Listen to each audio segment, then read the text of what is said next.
রাজস্ব সংগ্রহে ভ্যাটের উপর নির্ভরশীলতা বাড়লেও কমেছে আদায়। এরই মধ্যে ভ্যাটদাতাদের অভিযোগ, তারা নিশ্চিত হতে পারছেন না তাদের দেয়া ভ্যাট সরকারি কোষাগারে সঠিকভাবে জমা হচ্ছে কিনা। এজন্য আদায় ব্যবস্থাপনার জটিলতাকে সামনে আনছেন তরুণ প্রযুক্তিবিদরা।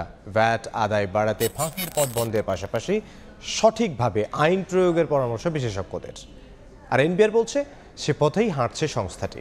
ফরহাদুর রহমানের রিপোর্ট।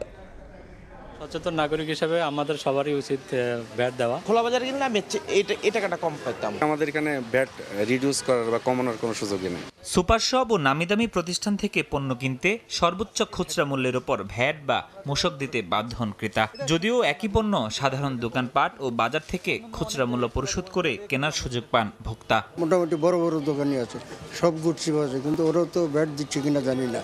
ওরা কোনো ক্যাশ মেমো দেয় না আমাদেরকে। ভ্যাটের বিষয় হলো আমাদের দোকান মালিক যারা আছে তারা এটার বিষয়, সিটি কর্পোরেশন থেকে এগুলো লিসে আনছে তারা এগুলা করে। পণ্য বিক্রির দোকান বা সেবাদানকারী প্রতিষ্ঠান ভেদে যেমন ভ্যাট আদায় ব্যবস্থাপনায় বৈষম্যের চিত্র তুলে ধরছেন ক্রেতারা, তেমনি আদায়কারীকে বিভিন্ন সময় পুরস্কার ও সম্মাননা দেয়া হলেও কোনো স্বীকৃতি পান না ভ্যাটদাতারা। আমরা চাই যে ভ্যাটটা এমনভাবে জিনিসটাকে অ্যাড করা হয় যেন আমাদের পর্যন্ত বার্ডেনটা না পড়ে। আমি টাকা দিব কিন্তু তারা মূসক দিবে না, তাদের প্রতিষ্ঠানের নামে দিবে, এটা কেমন নিয়ম?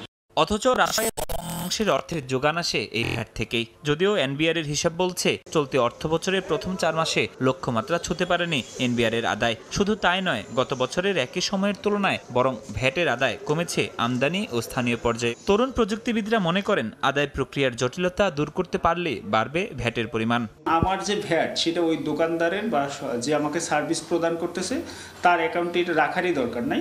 সুতরাং আমার ভ্যাট যখন আমি প্রদান করব এটা সাথে সাথে রাষ্ট্রের কোষাগারে চলে যাবে। অ্যাপস এবং ওয়েবের ব্যবহার করতে হবে। আইন অনুযায়ী স্থানীয় পর্যায়ে খুচরা মূল্যের সঙ্গে ভ্যাট যুক্ত থাকার কথা থাকলেও তা অনেক ক্ষেত্রে বাস্তবায়ন হয় না। রয়েছে কর ফাঁকির প্রবণতাও, যা লক্ষ্যমাত্রা পূরণে বাধা বলে মনে করছেন বিশ্লেষকরা। ভ্যাট অথরিটির মাঠ পর্যায়ে সে ধরনের ড্রাইভ দরকার, যাতে দৃশ্যত মানুষ বুঝতে পারে যে আইনগতভাবে কোনো পার্থক্য নাই, প্র্যাকটিসের ক্ষেত্রে কোনো পার্থক্য নেই। এনবিআর বলছে ভ্যাট আদায়কে সহজ করতে নানামুখী উদ্যোগে কাজ করছে সংস্থাটি। বিজনেস কমিউনিটিকে দোষারোপ করার আগে বলতে চাই যে আমি একটা এনবিআর পিপল হিসেবে আমরা কতটা সেখানে কাজ করছি। আমাদের যারা সংগ্রাহক তাদের কিন্তু আরো ভিজিলেন্ট হতে হবে। ভ্যাট আদায়কে সহজ করতে এনবিআর কর্মকর্তাদের দায়িত্ব পালনে জবাবদিহিতা নিশ্চিত করা দরকার বলে মনে করেন বিশেষজ্ঞরা। ফরহাদুর রহমান, সময় সংবাদ, ঢাকা। 4 দশক ধরে আপনার ফাইন্যান্সিয়াল পার্টনার আইডিএলসি।